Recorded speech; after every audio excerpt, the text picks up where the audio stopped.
Hello everyone, welcome back to the Popped YouTube channel. A very different video today. I thought I would talk through my last year of ODEON Limitless. So the past weekend, my very first year with ODEON Limitless came to an end.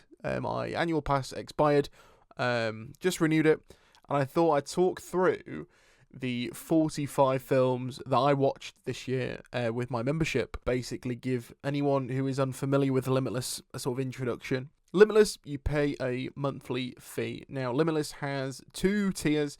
You have myLIMITLESS and myLIMITLESS Plus. Both tiers essentially offer you the same sort of offer where you see as many films as you like, 10% off food and drink at all sort of ODEON venues.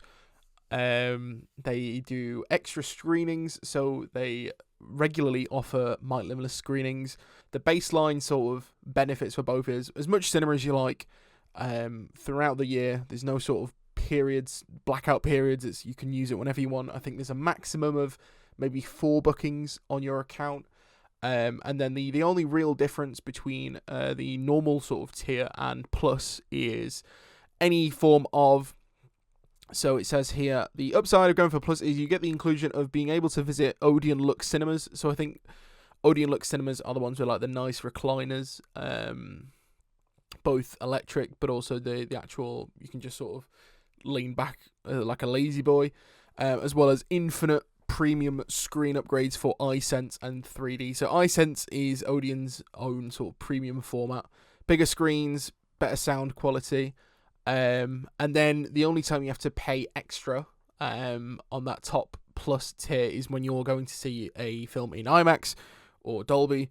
And I will save all that chit chat for later because I saw a lot of films in IMAX this year, and that is really where you get your money's worth with ODEON Limitless. My year with ODEON Limitless started in August last year, and I saw the Coraline 3D re-release on the 26th of August, and then the following day I saw Alien Romulus in IMAX.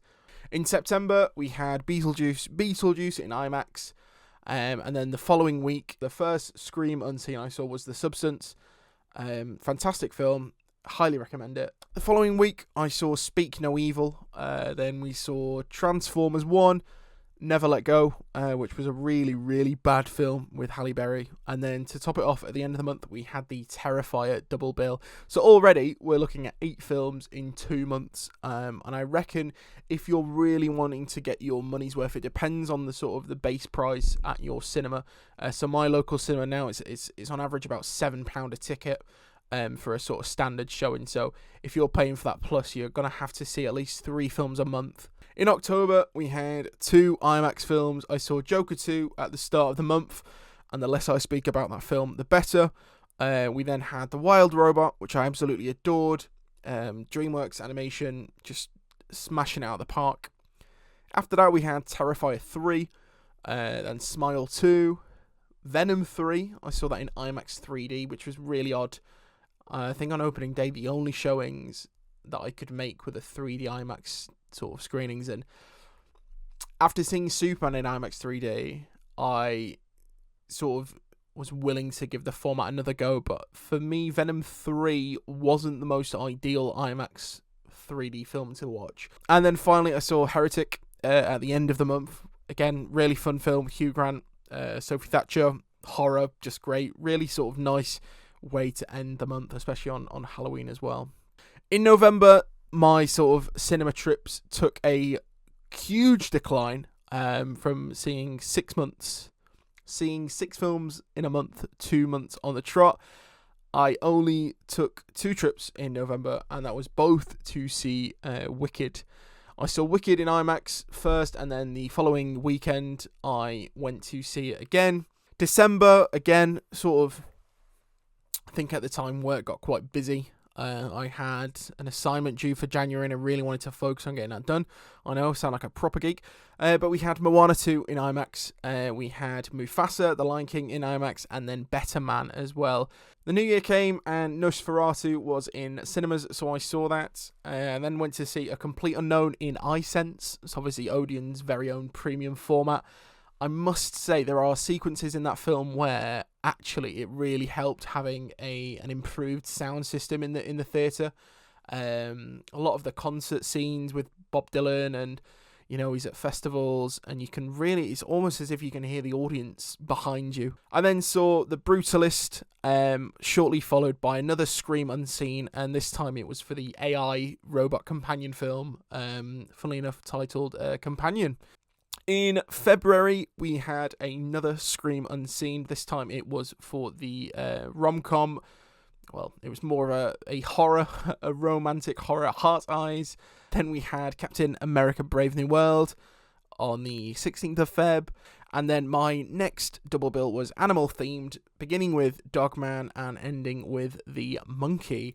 Two very different films, and I'm glad I did see the kids' film first. In March, again, busy times on placement, getting stuff done and really focusing on getting my QTS and my PGCE. I only managed one cinema trip. It was a Rachel Zegler double bill. I saw Snow White first and then Y2K, both enjoyable films. When we get to April is the quietest for cinema trips. I only managed to make it to the cinema once during the month of April. The film I did go and see with myLIMITLESS was The Amateur. I did see Sinners, but I went to see it at the Manchester Printworks IMAX. Wanted that full experience, so obviously that does not fit in to my Odeon plan. I did pay full whack for that, but for the experience alone, it was completely worth it. In May, again, only 2 screenings for me. I saw Thunderbolts in IMAX on the 1st of May, and then I saw Lilo and Stitch on the other end of the month. In June, June's really where I start to pick up and return to that huge form from the start of my Limitless year.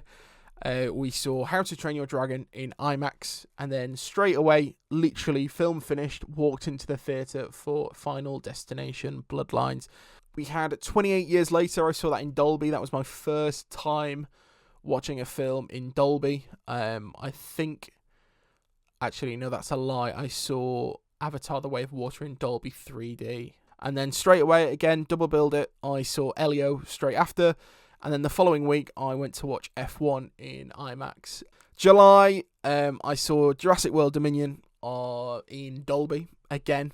And then Superman came out. I saw that in IMAX 3D on opening day.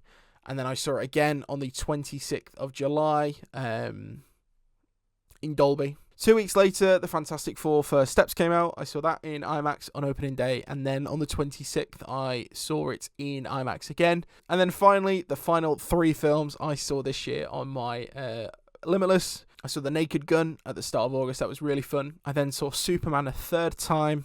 I saw Freakier Friday. Again, just a standard sort of showing. If I paid for every single film of the 45 together individually, it would have cost around £650. I think I paid £165 for that base year.